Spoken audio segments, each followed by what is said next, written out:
contain it to 1 minute and just hear a little bit from the people if you want to do that. We'll do that now. Scroll over. Thank you, Mr. Barnes. I want to thank Michelle and Dean Lott. My name is Georgia Provost. I represent Provost Studios. We're the leading professional photographers in the state of Texas. You probably have to do with photographs. But the first and only contract Provost Studio got was for you black students. We all had the black directory. We took the pictures for the yearbook. Dwayne, we don't have no more leaders like you. You talked about Worthy High School. I was at Worthy for a billion. Bidding on caps and gowns, commemorative items. Caps and gowns, we put the pictures. So Mr. Norton said to the students and the president, we're going to use XX color. Wayne said, Mr. Norton, are you paying for this? And he said, no. He said, our parents are paying for it, and this provost will have a business. Now, mind you, the commemorative items that we sell, caps and gowns, yearbooks, invitations, that's $1 billion business. And you got 20 school districts in the city of Harris County. And nobody black is doing any business. HISD took me off the bid list 15 years ago when I started fighting and filing against them. So I'm still not on the bid list. But you don't have anybody in that business, in that $1 billion business. My last comment is that I appreciate you bringing my school in with Curtis Grave and them and the march they did, because we sat in it. Most of the times I couldn't, because we only had 2 cars in my house and I lived in Barron.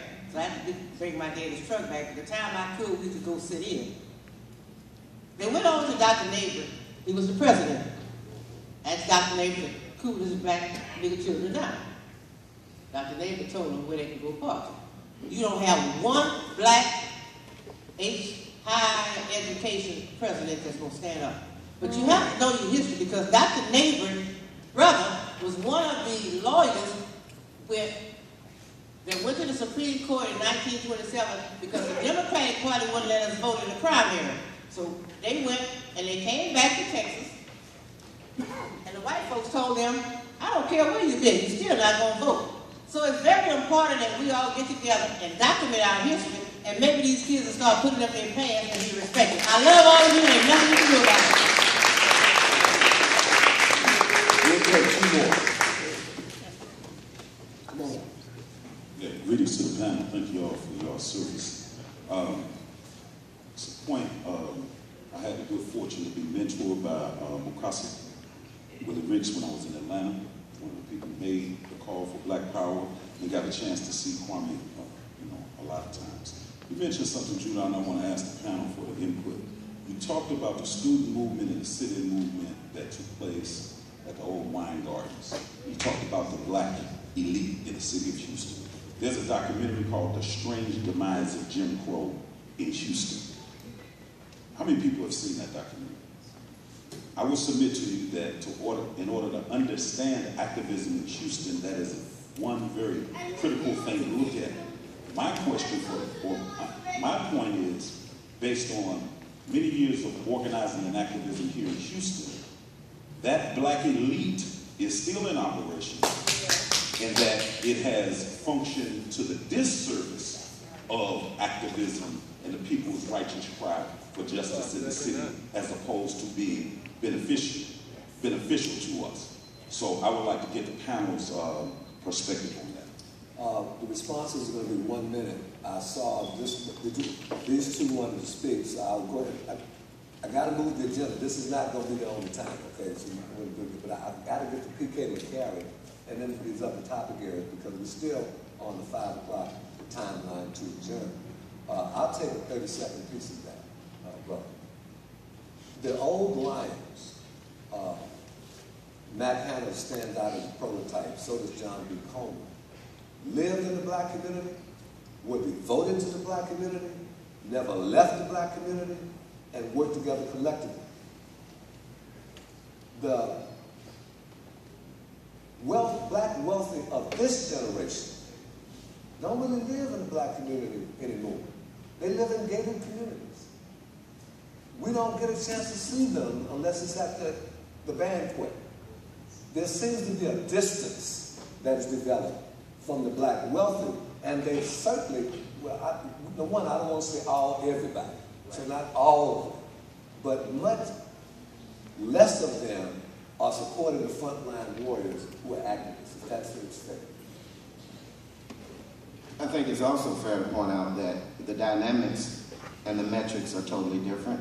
In the 60s and 70s, many of the black elite were forced to live close to the black community.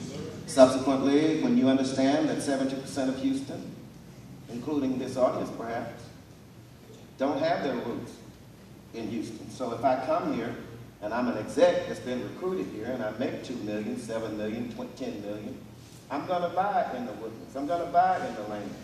I have no relationship here. So it is the activist community that must formulate themselves in a unit, because sometimes these people are looking at television and they see a protest, but when they're looking at in their palatial estates and they want to write a check, if they saw a unified front for real that came to them and said, we've got this articulated plan that all us egos have sat down and matriculated, I think then we might have an argument with some of this elite.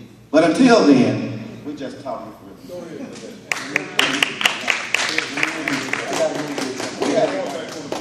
We'll get back with that. We're going to get back to that question. Look at brother. Maragani, I just want to bring solidarity greetings. My name is Yoshida Yofu. I'm going to bring you all solidarity greetings from Dr. Mahana Karinga. I'm an educator. I'm educated at the University of Houston downtown, as well as in Harmony Public Schools.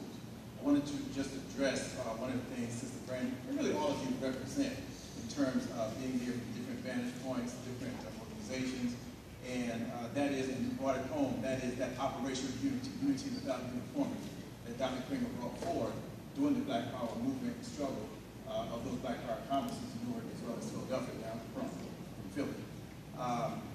And so one of the questions I want to ask is, how do we're giving you our information, and so but how do we understand what, I know you talked about it, but is there going to be something that's listed, your meetings, where you meet, when you meet, the definition of your organization, your mission statements, so that the masses of the people can decide, this is who I want to work with, this is the time that I have, so that we get more of that influx of new blood, if you will, or what have you. You know, so is that information going to be provided? That's all I'm asking. Yeah, it's going to be forthcoming, but I wanted Brandon to talk a little bit about your organizing model, because it's a little bit different. And our models need to change. I'm going to get to the system. Brandon? Yeah, to that point, and this is one thing I didn't bring up earlier, is that our organization is not a part of the national structure of Black Lives Matter movement. We are an organization that is primarily focused on, 100% focused on the issues that are affected here in Houston and remain autonomous from that national structure. But we have general meetings, and our general meeting will be occurring next week on Thursday, July 21st, at St. John's downtown at 7 p.m.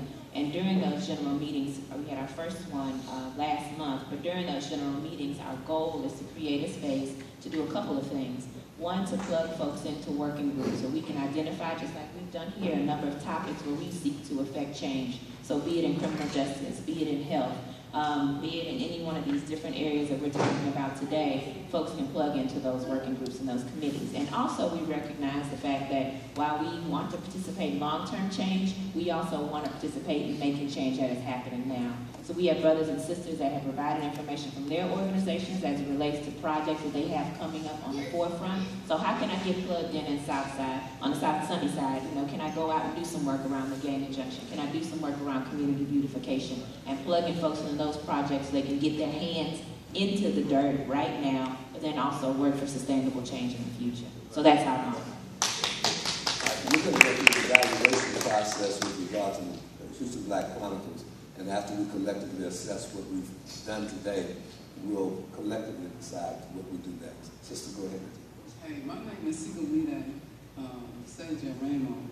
I was born here in Houston, Texas, 1959. And I just wanted to speak on the things that's happening as far as school districts are concerned. I've lived in Detroit for 29 years. I am a certified teacher, and I've taught for like 25 or more years. in the school district, and college level I've also taught. But what I've noticed is that the inner structure of a lot of our schools now are being, they're just, they're getting rid of all of the inner schools. Even, I know Detroit is an area where we had less industry, but actually our schools were just really brought down a whole lot, population-wise. And the fact that busing was taking place inside of the city of Detroit as well, not just in Houston, it's happening in more than one place. And what's important to me, when you look at Black Lives Matter, that whole, say it's an international now or a national thing, but here it's just Houston. But in Detroit, we got students that are practicing an understanding about Black Lives Matters, and they might be 5 years old to 18-year-old. This is what's going on in the city of Detroit, where I'm coming from. But I'm back home. I'm back home to stay. But I will be traveling back and forth, but mainly this is where I want to be. And so you're seeing the destruction of our schools, but I'm like wondering where this is coming from. Again, people are being bused from one end of one part of the city to another end, another part of the city. In the area where I'm coming out of Detroit, in a place called Inkster, and just, I mean, a school that had been around so many years has been destroyed. The administration is doing this. So there has to be something going on. Educationally wise, things have changed. They don't want us to continue to have the kind of schools that we had now. Let us try to say, I think we got the gist of where you're coming from. All right. We're going to do a larger piece on this, and I want to recognize Levester. Go ahead and take a seat.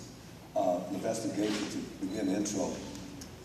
One of the things that's become clear to us as we started. I got something to say because I agree with this brother right here. This whole thing is about money.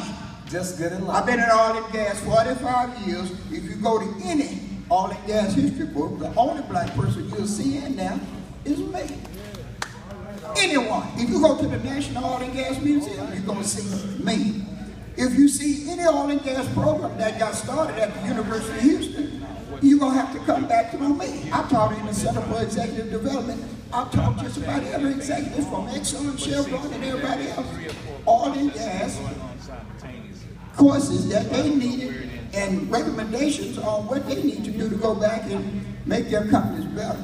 But let me say this. This brother here, he really hit it on the head.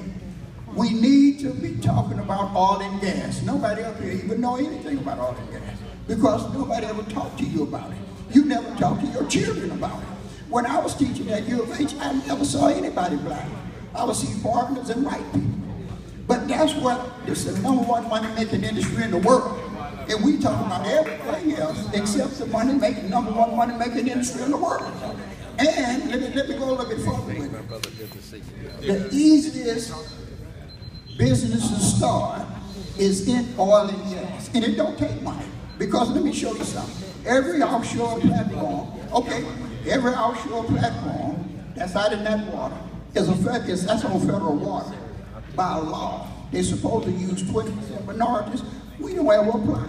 So we don't ever get into the business. And whenever I go to any of those meetings, I don't ever see us. In 1972, when I went to the Petroleum Club, the first black to go up there, we had 800 members in Cobras. When they sat down for dinner, every 10-seat table that was full, I had 9 empty seats at my table. Now, when I started my business in 1978, I was the only black independent auditor in the United States. Here we are 38 years later. I'm still the only black independent auditor in the United States of America. So what is your suggestion? What is your suggestion? Hold on, everybody. My suggestion is, time. I want to get to the rest of them. We can talk afterwards. I'm not quite sure what to do with oil and gas, but I'm willing to visit with you about it. That's been the problem all this time. And just a heads up, I'm in the oil and gas industry. So, okay, but so what that wasn't the topic. Do you have a business? That wasn't the topic of our discussion today. Okay, hey, look, I've been going to the OTC for 35 years. I ain't never seen another black business there. All white and all foreigners. Okay. Because we move it, we talk about the wrong thing. Thank you. I've been there, brother. Hey, man, you hit it right on. It's all about money. You have been, but I'm talking about how many black businesses are in this city? None. It's all about money, man. And we ain't there. We don't even talk about it. This is the And second until meeting I we went get into to that big money. this week, and like the brother that left out, it was more of my age, and I was very frustrated. I'm a native Houstonian. I've lived in other places like Atlanta where they have a black elite, but they still have a very strong activist community. And people get frustrated because towards the end of this meeting, and I respect you, I learned so much from you guys today because I'm trying to understand what's going on with Houston for us just being docile. That's what I would call it, just being asleep. And people get upset when I say, well, this is my city, so I can stay asleep. You know, I'm from here. But I started to get agitated towards the end of this meeting because people, when they come to things like this, they want to dialogue. And when you have a panel, because I went to a panel that people really, y'all qualified at least to talk. Y'all have to be at work. But I was at a panel where people hadn't done anything, they were talking, but people get frustrated, and young people get frustrated because right now people want to tap into something. They want to work. Like this, like you said, this is the time where people can get to work and do stuff. And so having like panel discussions and things of that nature is very frustrating to people because it kind of feels like you're lecturing, you're talking to them like they're in the classroom. People want to go somewhere and as she said, have work groups and tap into things that they want to do. And I'm going to come to your meeting next week because that's what I'm looking for, because I feel like I get more accomplished in organizations where people don't look like me. Versus every time I try to do stuff with my own community, it seems like the elders don't want to let the control, don't want to be in control of everything. And I think it's time, like you say, my family member, Brother Umwale, my last name Umwale, it's time to pass the torch. We need you guys, we need you to let go and let the young people come ahead. That's all I want to share. So I want to say about that. You would have preferred the meeting would have been better if we had more interaction with the Yeah, because the thing is, when you sit and talk in a panel, because I do panels, I organize panels. Okay. People start to get irritated and agitated. Towards the end, I was very respectful, and I really like what you guys are saying. I felt educated about the past of Houston, because the problem is people in Houston don't know this past of trying to shut out activism in Houston, and I feel like people get agitated in these type of settings, and right now everybody is hot. Everybody's frustrated, and people want to tap into something, and when you have, people don't know what to expect. Yes, sir. When you say the old people, I didn't say I said elders. Well, elders, and I include myself in that number, although I may be the youngest one up here. I'm asking you specifically, and one of the youngest ones. I want to ask you and you, when you say the elders should step back, what precludes you from setting up, as you have, BLM?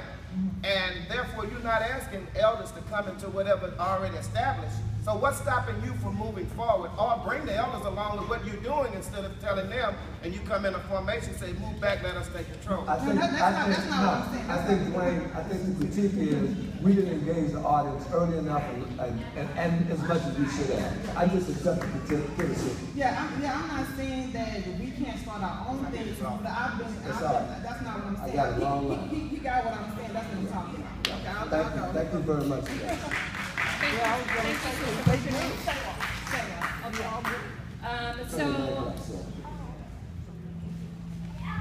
I want to echo what the sister was saying.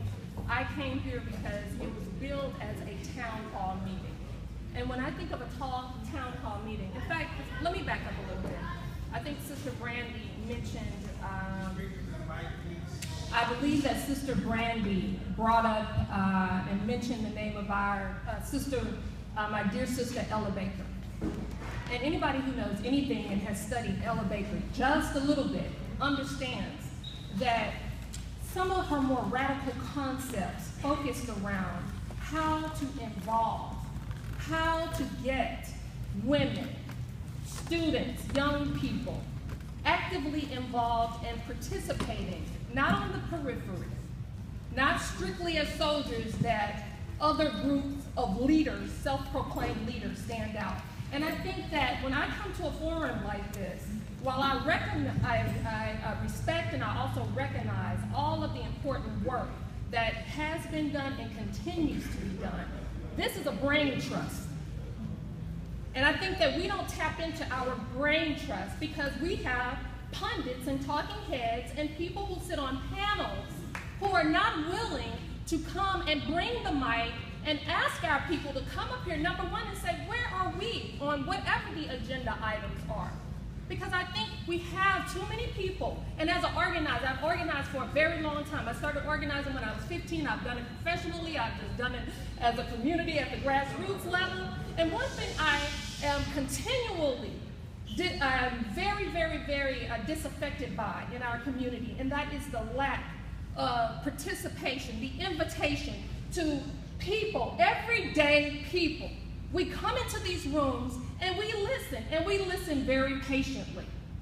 But there is also something that we have to share with you, and when you're trying to make a black agenda or any other agenda, you need to know what your people want. And the only way that you will know what your people want is to actually sit down, and instead of talking at them and talking to them, you take the time to sit back and hear what your people have to say. And I don't feel like that's being done in these forums. And I think it's very much a part of the problem in our community, because in essence we have a hierarchical system that says that some people are experts on the issue and the rest just follow. And that's not what's going to happen. And it's not going to happen with these young people. That brother who ran out of here is someone who works with young people. He has the only black cooperative pizza business in Houston providing vegan and vegetarian pizza. He had a training program, no grant money. He just wanted to do it, self-directed. And that's what we want. We want to encourage our young people. We don't want to run them out of the room. And we don't have to make them agent provocateurs because they disagree with something that's being said. I think we got to be really careful about how we are dealing with our people in general. And yes, respect is it's a two-way street. But we gotta listen. We gotta sit back and go in our community. We gotta go knock on doors, and it's not gonna happen in a forum like this. To do the real grassroots organizing, to then really tap in and find out, because we know where's the rest of our community. We gotta go and knock on those doors and have these conversations before we can seriously start talking about a black agenda. So that it's not something that's coming down from on high, on the top, by some people who think they know what black people need. But because we have done the real work in getting out and talking to our people and listening to our people. That's what I have to say, brother. Yeah, thank you, sister. This was never, sister, hold on. I'm sitting down. I understand. I just wanted you to hear this. This was never publicized as a town hall meeting. How you doing? I'm 26 years old, but I teach at Worthing High School. So I have a younger generation behind me and still my young generation. And I see two things that's really happening. A lot of young people are giving up or they're radicalizing just because we don't feel like, a lot of my students, they tell us that they don't feel like they care. Anybody older cares. People in y'all generation, they don't feel like people care about them. And me personally, me and my friends, I know that some of them, they'll give up. They'll say, oh, nobody cares, or we don't know what to do. The torch isn't successfully being passed to us. We don't have clear direction on what to do and where to go and how. So I feel like that's where the disconnect is. Like the sister said before me, you have to get out and hit the streets or whatever it takes, because the torch is just not successfully being passed to us, and others feel like the older generation doesn't care. Well, help me understand something, because this comes up a little bit. Brandy and the group that she's been organizing with, they didn't ask us for permission. They just went out and started doing what they were doing. Amen. And we supported them and invited them to help us so that we could do even more things. So when folks say, pass the torch, just make a torch and going out and what is it that you think we should be doing? To clarify, like I said, either they feel like we don't care or they go out and radicalize because we don't have clear direction. I mean, you guys are older than us. You've been through this through generations. So why do they think we don't care? Radicalize is what I Hold on. Why do they think we don't care? Well, I mean, my students feel like that older generations, even myself, they say that we don't care because they don't see us doing more. Like I said, I work at Worthy. We lack crazy supplies. We didn't even have a Black History program this past school year because we didn't have the money, we didn't have the funding. They've taken the tutors out of our schools. Like, I'm sure that there's some people who either are here presently or who were here who could have helped with just that. Right. That kind of stuff makes the students feel like that. See us after the program. Come on, Bruce. Yeah, just one thing though, is that they did ask. They did come to elders and talk with us. It has not been one-sided. Omawali and I met, 3 years ago when I started UK? I started an Elders in Partnership. We do need to create those bridges, but let's not put a blanket over everything, because if it wasn't being done, Black Lives Matter Houston, Texas would not be. Pastor Rudy, I mean, a place to meet. No, it has not been that. What you're talking about is systemic, what's happening in the school system, because I know a lot of young teachers, my cousin, Joy Jackson, I mean, a lot of them are seeing a system that's not fair to them. That may be one of the answers that we have to do, but we need to cultivate these relationships and not go around thinking that it's, always an us and them. Our work is we. And maybe we're not doing enough of it. Maybe we need to do more of it. Yeah. Y'all doing enough of it. First of all, thank y'all. Y'all do what y'all supposed to do. Let's stop this, everybody saying what somebody else is doing. Let me tell you what I'm doing and why I'm here. I came here because I wanted to get some network with some people, because I want to form a coalition, and this is the purpose of it. I want to bring every group together that's here in Houston. I want us to get together and sit down in a room, figure out a date where we can go out to a community, do a barbecue, maybe a moonwalk or something like that. Set up a schedule where we're going into the communities to talk to the people. Every group can present themselves and say, hey, this is our group and this is what we're about. This is my group, this is what we're about. That way we get the people engaged, because the number one problem is usually that I see is that there aren't enough people involved. Amen. So we need to get people involved and organized in all these different groups we got going on, and we got every flavor that people need. We got NBUF, we got the Panthers, we got Black Lives Matters, we got Hebrew Israelites, we got Moors, we got everything, but we need the people to be there, because every time we have meetings like this, it's only the few faithful. We need to get out in the communities and press upon our people. We need to join an organization, because that's the way we stay connected and stay organized. So that's why I came. If anybody, I would like to ask if anybody, is interested. I want to get with, if you have a group, I want us to get together. Like I said, we're going to do this and get an event and give the people an option, so that we go on a strong campaign to get everybody involved. And everybody that's doing something is doing a great job. Did you sign in? Did you sign in? Yeah. Okay. I'm going to go really quickly, and I know I'm going to hear your beat. I do first want to say thank you to all of you. I did enjoy this forum. Of course, we can always improve in other areas, but I want to make sure that we also will the criticism to where it needs to be. And it is not these individuals here. To me, and from my experience dealing with them, there are others, leaders, that we do need to hold them accountable at a greater level. So I thank you for what you have done. Number two, I have offered this more than once, and it is very much needed in our community, whatever it's called. But there is a forum or a process or a group that's called How to Recover from the Addiction to White Supremacy. And we, as a community, really need some recovery or healing, whether it's healing from post-traumatic slave syndrome or whatever. We can create our own forums, but we need to have something where we deal with the mental wellness. And to me, that has to be the first step before we do any other kind of work. And I mean for every group. And then that impacts how we talk to one another, how we love one another, how we work with one another. So that's one of the things that I would like to see as part of a Black agenda.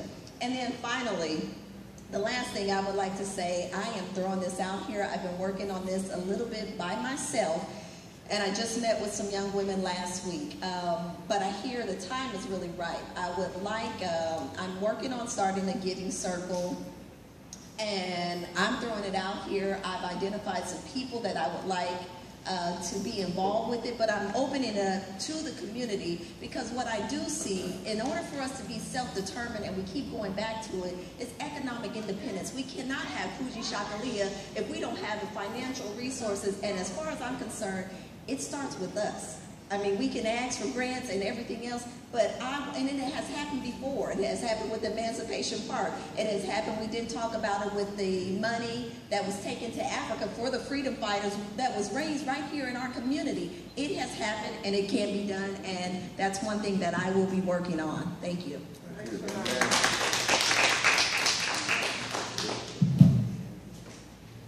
Dr. Bertie Simmons is the principal at Furr High School. When she became principal there in 2001, she suspended 1,400 students. This past year, she suspended 4. 1,400 to 4. She has learned about restorative justice and critical thinking.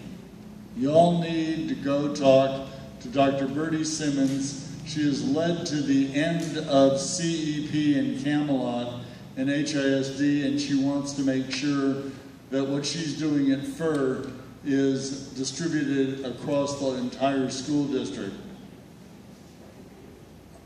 The Herman Park Rotary Club, of which I'm the only Anglo member, is working with the Yates High School National Alumni Association and the student government at DeBakey High School to do tutoring in the 3rd Ward. We need the help of everybody in this room that's interested. We meet every Tuesday at the Herman Park Golf Course Clubhouse at 6 p.m. I'll stop there. Thank you, Ted. Thank you. There's so many things that need to be addressed, but I'm a school teacher, and I'm the regular guy on the street. So when you have a panel, it helps to know the type of meetings that you can have. One type of meeting that you can have is you can put an easel up here, and you can write down all of the causes or the suggestions or the opinions of the people, put them on a 3x5 index card. That way, you can put them in different subjects. Well, this is dealing with this is dealing with that, this is dealing with that. And then after you get all of the cards, you can approach that subject matter and use your expertise. That works well, and that's just a suggestion. As far as HISD, you have to realize that they created the environment of getting rid of all of the old stakeholders in the black and brown community, those teachers and those principals. So what happens is you have teachers that are at Worthing, and to the sister that was there, I'm here, I've been pushed around HISD, and you have to realize that it was created so that you would not have people that would tutor our people to understand and learn the history of what's going through in the city of Houston and how the segregation was kind of diluted in the beginning with magnet schools and Reverend Lawson and everything else, the whole history behind that. So the thing is you have to reach out and you have to present the work. And I'm gonna tell you something, nobody gives you nothing. You have to start the work yourself. And I'm in the work, I'm telling you, people that know me, there's no thank you in the beginning. When you first start to push a car, it takes a lot of energy until it gets going. Also, I'm glad they came up, and I'm trying to make sure I hit everything real quick. In HISD, everything has been created for it, and I'll stay afterwards. I'll stay after. I've been doing this since 2005. I'm a 21-year teacher. I'm very, very, very familiar with HISD. Really familiar. So, and there also is a program called Houston Youth Program for Enrichment And what they do is, you know, every summer people try to send their kids to these enrichment programs, and they cost $500, $600, $1,500. It's free. Yep. It's free. I went to the breakfast on Friday, and they have the kids, school-age kids, they have them reading, and usually they have that summer regression or summer slide that they call it. They have them reading every day. They have what's called a harambe, where they sing and they chant. It's like a praise and worship for education. And they do it for about 30 minutes. And then what happens is more than likely, and most of the time, they come out 7 months or 8 months ahead of what they were when they entered the program. And this is statistical data. This is not something that, you know, everybody say, all right, yeah, 8 months, give you a figure. But they're doing this, and they're doing this in Cullen Missionary Baptist Church. But I'll be here, and please feel free to send me an email, call me, and I challenge everybody, hey, come to a school board meeting. I'll be there. All right, man. Thank you. Good afternoon, everybody, and good afternoon, panel. It's nice to see everybody. I know a lot of people on the panel. I know you know me too, and some of the people in the audience know me also. But my observation and sitting here listening and being aware of what I've heard since I walked in the room, excuse my tardiness, and that is the fact that a lot of good information is being passed. But I was in my quiet and meditational period, was asking for something that might be solutional, might help, that I could bring to the table, or others that would be willing to work with me to bring to the table. And I got back something real strange. I kept listening as you guys kept going on. Everybody in the room kept going on today. And that one thing is, you must stay alive to survive. If you can't stay alive in the movement, you can't stay alive in the things that you're doing, you can't stay alive in the things that you have as an important agenda, you will not be able to survive. We don't know how to survive because we don't know how to be alive. If you can't be alive, you're not going to survive. No movement out here that has not been alive, functional, punctual, radical, upside down, across the room, whatever way you want to think it, movement. If it hadn't been alive, we wouldn't be talking about it today. We wouldn't be talking about the stuff that happened in the 60s. I heard your sister from Detroit. I grew up in Detroit. I know what happened. I saw the riots. I saw the neighborhoods come and go. I saw them come back. I saw the auto industry drop. It'll never die. It's going to continue to stay alive because there is something that's in place for the people to tag onto and to be alive. They go back to the factory. The factory's going to open back up. They're going to work. They're going to build cars and jobs going to be available. This is what we have to start doing, people. We have to start looking to things that are going to stay alive so that we can survive. All right. Look the words up. Put them in your heart, mind, and spirit. Talk and meditate about them because alive is surviving. And guess what? If you're not alive, it's all dead. Peace. All right. Thank you. For Charles White, I was very intrigued by your diagramming the system. I think, was that your idea? And so I took a lot of notes from everybody. And so part of the system I put down was educational system, criminal justice system, political system. Are those the ones that you're talking about within a larger system? And OBDK, you're right on. I really agreed with you. And Brandy, I don't know where she is, but she is awesome. And your educational system, why the kids can't read, I'm thinking that it's probably still because they're teaching sight reading in the classroom. I went to an open house when my child was like 3 years old before he was going to even attend the school. I talked to the 6th grade teacher and the 1st grade teacher. They wanted to know who my child was. I said, well, he's not even here yet.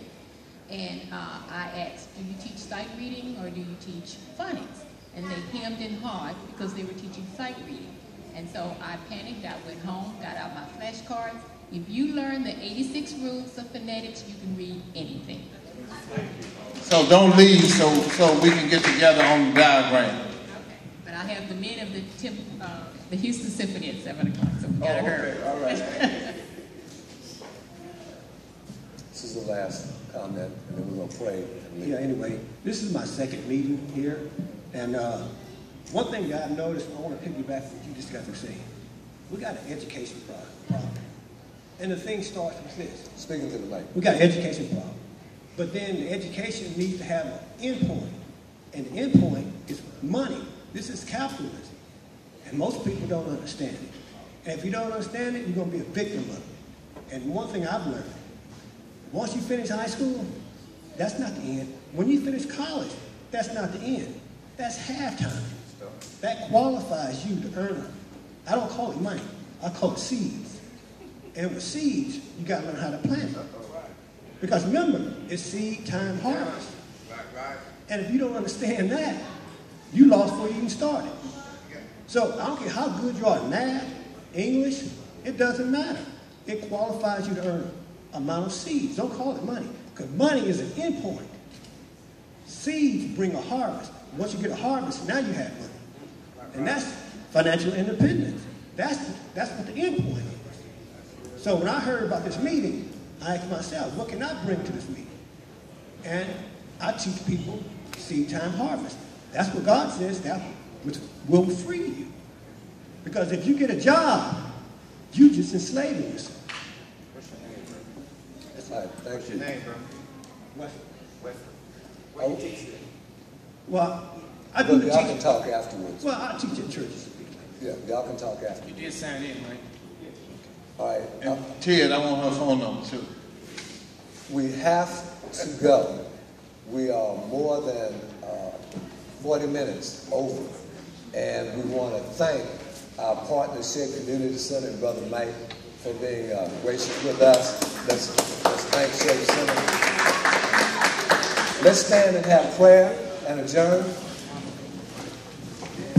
Reverend MT, would you close us out in prayer, please? Let's everybody grab a hand.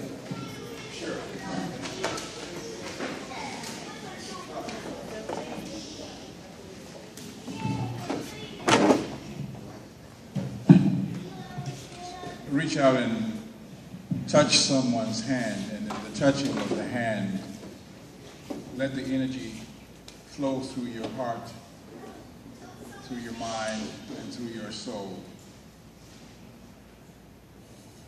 Let your soul be at peace. As we communicate with the transcendent one on high, let us reflect and pray. Most gracious, loving, kind, all-knowing one, thou who hast brought us thus far by faith, thou who hast brought us on this path and this journey, we give praise to you this day for allowing us to be a part of a process of sharing, however complicated, complex, and sometimes confusing it may have been to us. We give thanks that you allowed us to share in peace. Well, there are many things that we said today and shared with one another. Forgive us if we hurt each other in any way. Forgive us if we were unkind in any way.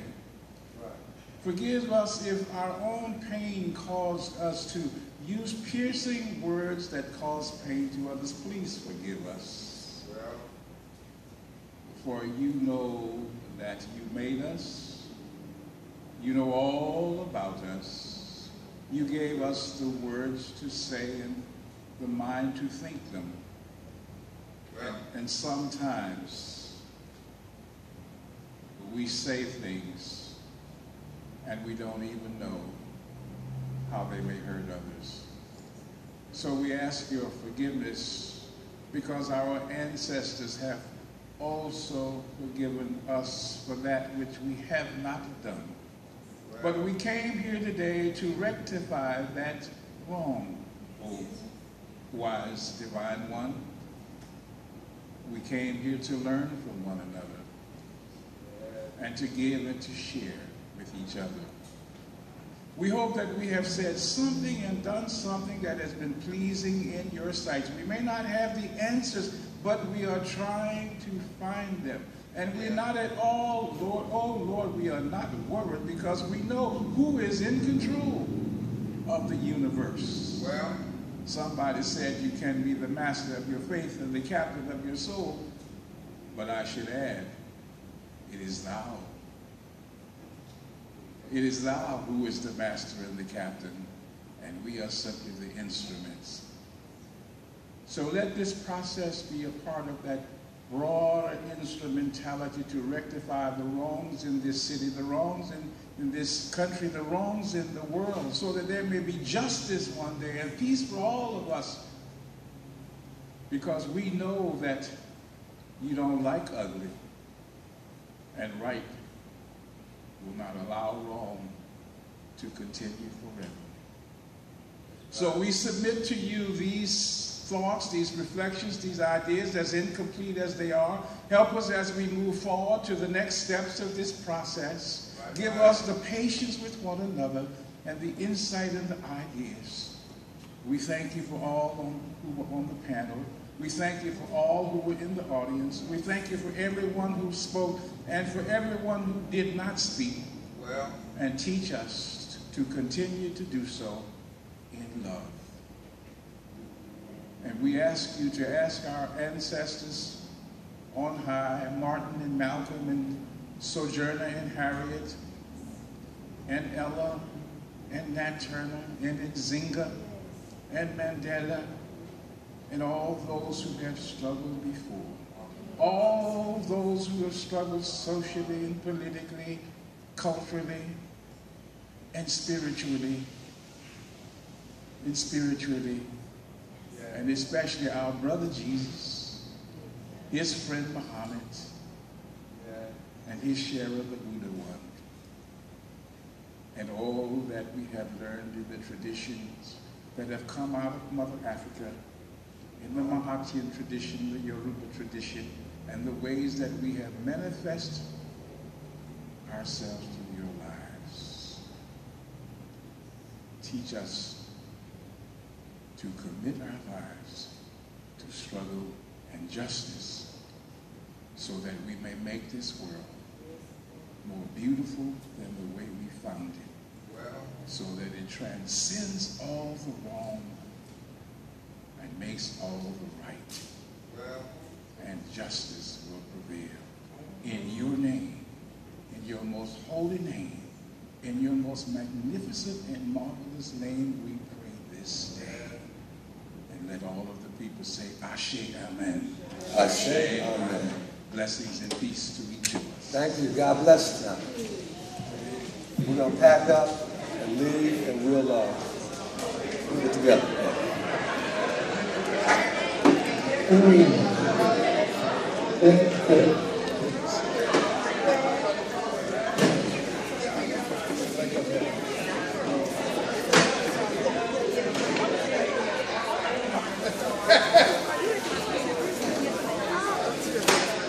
I'm sorry. I'm so used to saying that.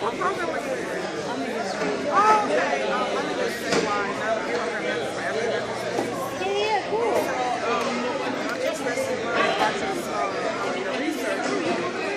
Well, I'm doing a project right now. My research looks at Chicana movement here in Texas. I'm working on a project here. I'll say the flyer.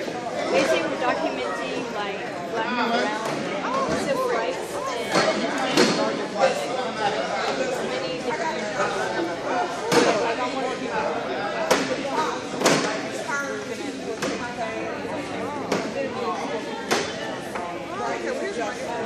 here, I'll give you mine. Get all your data. So my advisor's done in this project, it's just kind of like they hire.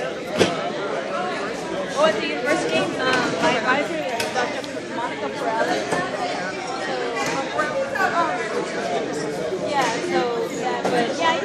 I went there as an undergraduate, so I'm familiar with African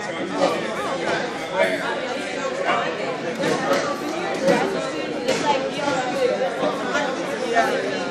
it's been different, but as far as everything, I used to. I've had conversations with.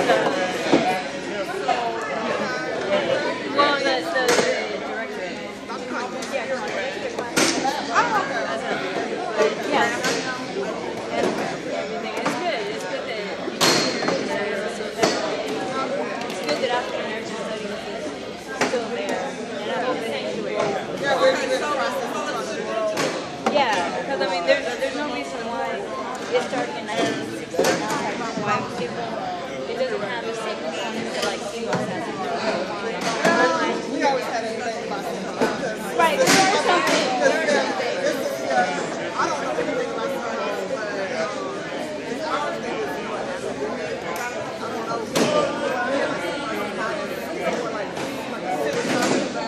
yeah, it is.